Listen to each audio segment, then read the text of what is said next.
Celtic Myths and Legends by T.W. Rolleston. Chapter 3, Irish Invasion Myths.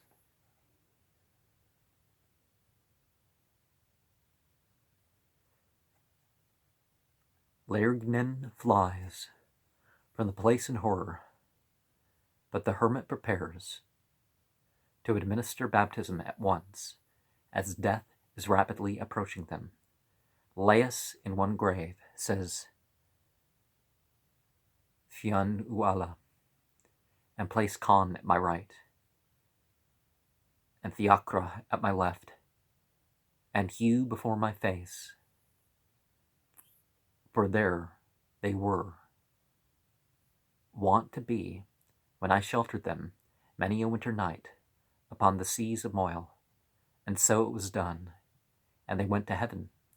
But the hermit, it is said, sorrowed for them to the end of his earthly days. The story is summarized and it's given in High Deeds of Finn.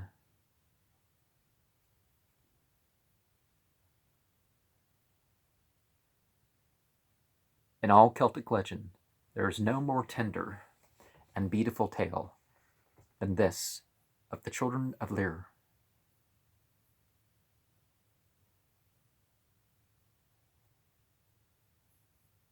And so we see in the kidnapping thing, one of the ways that, or the theft situation, one of the ways that our situation can very much be determined by the member of the opposite sex that we want to get involved with. The tale of Ethne.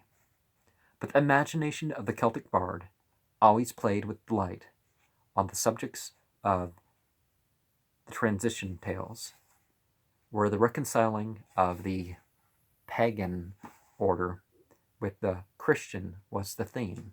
And remember, the Romans did not use pagan and heathen as terms denoting any sort of religious distinction. It was more of a living or housing style sort of statement.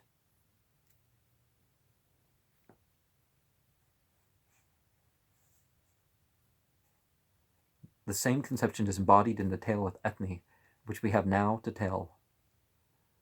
It is said that Manon, I keep saying Manon, but Mananan Maclear had a daughter who was given in fosterage to the Danann people, to the Danann prince, Angus, whose fairy place was at Brú na Boine.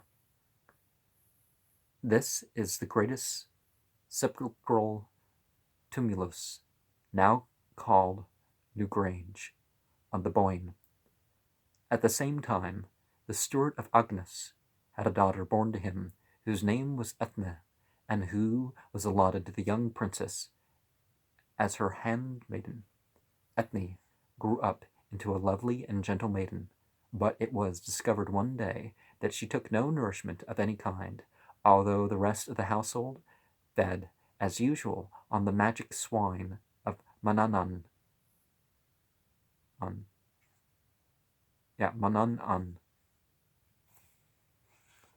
which might be eaten today and are alive again for the feast tomorrow.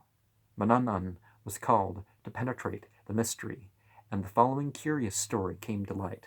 One of the chieftains of the Dananns, who had been out on a visit with Agnes, smitten by the girl's beauty, had endeavored to possess her by force. This woke in Ethne's pure spirit the mortal nature which is proper to man, and which the Danann entities know not. Well, I think the spirits do know of real purity. As the tale says, her guardian demon left her, and an angel of the true God took its place. After that event, she abstained altogether from the food of fiery, and was miraculously nourished by the will of God. After a time, Manon and Agnes. Oh, Angus. Yeah, Angus. Who had been on a voyage to the east, brought back thence 2 cows whose milk never ran dry. And as they were supposed to have come from a sacred land, Ethne lived on their milk thenceforth. Sacred land, India, maybe. But remember, there weren't cows in those parts, so this really is the initial cow myth.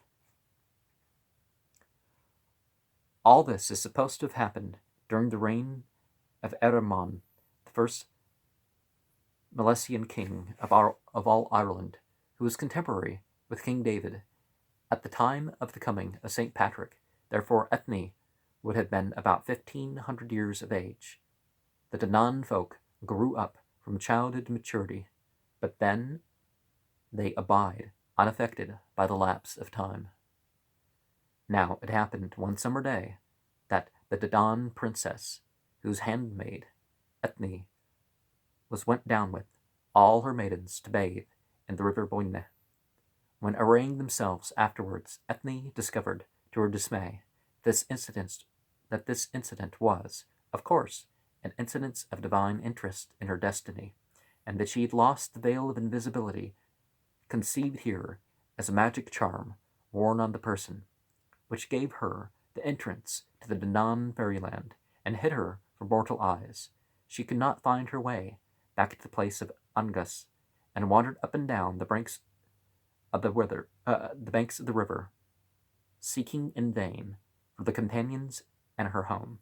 At last she came to a walled garden, and looking through the gate, she saw inside a stone house of strange appearance, and a man in a long brown robe.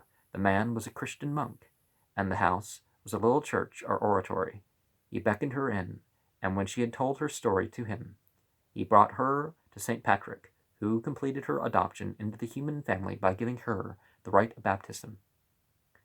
Now comes in a strangely pathetic episode, which reveals the tenderness, almost the regret, with which the early Irish Christianity looked back on the lost world of paganism. More like the found world nowadays, but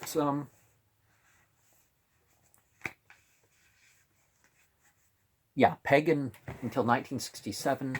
Pagan and heathen was a title used for all the monotheists as well. So they were just being very particular about their Christianity. But Christianity certainly did try to remove what it could of other faiths and their records and their monuments and their oral traditions.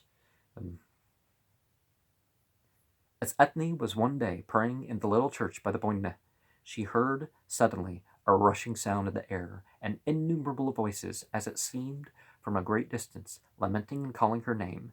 It was her Danann kindred, who were still seeking for her in vain. She sprung up to a reply, but was so overcome with emotion that she fell in a swoon on the floor. She recovered her senses after a while, but from that day she was struck with a mortal sickness, and in no long time she died, with her head upon the breast of St. Patrick, who administered to her the last rites, ordained that the church should be named after her, Kil Ethne, a name doubtless born at the time the story was composed by some real church on the banks of the Boyne. And it may be mentioned that the syllable Kil, which enters into so many Irish place names, Kilkenny, Killenny, Killicooly, etc., represents the Latin cella, a monastic cell, shrine, or church. And I think it seems that the jinn remain the hidden beings because they're the hidden beings. It's not anything particular, whether they choose to be witnessed or not. It's also the perception that a human being. They may evoke themselves and make things more likely, but there's no guarantee. The rituals, combined with even the forbidden music and drug use, doesn't guarantee anything, even bringing a person to the brink of death. So there seems to be a factor beyond that, of what that makes the invisible beings visible.